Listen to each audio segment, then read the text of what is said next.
కనిపించారు ఈ మధ్య ఇప్పుడు. మీరు ఒకటి మర్చిపోయారు. మా పెద్దలు శ్రీనివాస్ గారు కూడా ఉన్నారు. ఇది వరకు మా చిన్నప్పుడు ఒక కథ ఉండేదండి. ఒక గజ దొంగ ఏం చేసేవాడంటే నన్ను ఎవ్వడు కూడా గుర్తుపట్టద్దు అని చెప్పి ఇంత చిన్నది అది నల్లది వాట్ యు కాల్ ఒక పుట్టుమచ్చలాగా పులిపిరి లాగా అతకు పెట్టుకునేవాట. ఇక్కడ అతకు నన్ను గుర్తుపట్టట్లే కదా అని అడిగేవాట. అలా ఉంది చందం. ఈ దుర్మార్గుల్ని ఇందాక చెప్పారు ఆయన నీచ నికృష్టపు నాని అన్నాడు. ఈ నీచ నికృష్టపు వెధవల్ని బయటికి వెళ్తే ఎవడు గుర్తుపట్టడండి? చూసి అసహించుకుంటారు, చిచి చిచి చిచి అంటారు. తెలీదా మనకి? అయితే ఇక్కడ ఒక విషయం చెప్తాను పవన్ గారు. ఇవాళ ఉన్నటువంటి పరిస్థితి ఏంటంటే సాధారణ ప్రజల నుంచి, రాజకీయ నాయకుల నుంచి, సెలబ్రిటీల నుంచి, రాష్ట్ర ముఖ్యమంత్రి వర్యులు, ఉప ముఖ్యమంత్రి వర్యులు, హోమ్ మినిస్టర్ వర్యులు, ప్రతి ఒక్కళ్ళని కూడా వీళ్ళు వాళ్ళు అని లేదండి, ప్రతి ఒక్కళ్ళు సోషల్ మీడియా బాధితులే. ఇవాళ మీ ముందర కూర్చున్నటువంటి మేము సోషల్ మీడియా బాధితులమే. అండ్ ఆల్సో దాంతో పాటుగా వీళ్ళది ఏదైతే ఇదొక ఇంకో క్రైమ్ అనమాట. ఇది ఒక ఆర్గనైజ్డ్ క్రైమ్.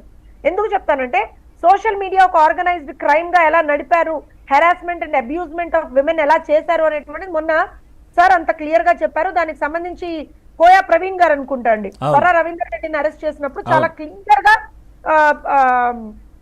ఏమంటారంటే అంత క్లియర్ గా చెప్పారు. చెప్పినప్పుడు ఆయన ఏమన్నారు, it is an organised crime that they Ryan.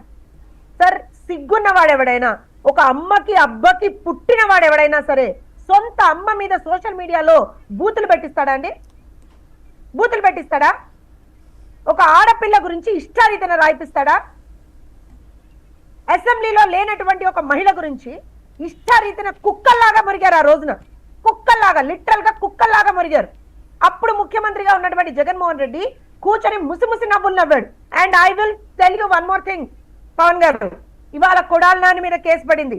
రాసి పెట్టుకోండి, జగన్మోహన్ రెడ్డి మీద కూడా కేసు పడుతుంది. కొత్త ప్రచారం మొదలు పెట్టారు జ్యోత్స్న గారు. అంటే ఏమంటున్నారంటే తల్లి కంటే ప్రజల మీదే ప్రేమ ఎక్కువ, అందుకే ప్రజల కోసం ఎవరినైనా కానీ వదులుకుంటున్నారు, ఎవరి మీద అయినా కానీ మాట్లాడుతున్నారు అనేది.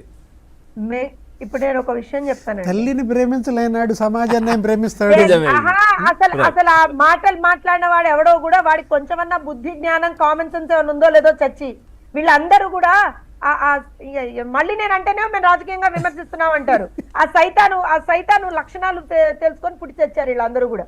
వీళ్ళ దుంపల దగ్గర ఒక్కొక్కడు బయటకు పడి ఏంటంటే ఇది నాకు అర్థం కాదు, సమాజాన్ని ఎంత నాశనం చేశాడు ఒక్కొక్కడు. ఇడియోటిక్ ఫెలోస్, ఇడియట్స్, లిటరల్ గా సమాజాన్ని నాశనం చేశారు. అరే బయటికి వస్తే బూతులు తిట్టకూడదు అనేటువంటిది మా అమ్మ నాన్న మాకు నేర్పినటువంటి కల్చర్ అండి. అక్కడ కూర్చున్నటువంటి అమ్మాయి కావచ్చు, శ్రీనివాస్ గారు కావచ్చు, మీరు కావచ్చు, బూతులు మాట్లాడితే లాగిపట్టి కొట్టినటువంటి అసలు మాట్లాడాలనేటువంటి ఆలోచన ఎవరికి రాదు. మనకి అమ్మో అంటాం మనం, చిచ్చి చిచ్చి అంటాం మనం. అలాంటిది నార్మలైజ్ చేశారు, బూతులు మాట్లాడడం నార్మలైజ్ చేశారు. అరే పబ్లిక్ మీటింగుల్లో ఆ రోగి రమేష్ లాంటి ఒక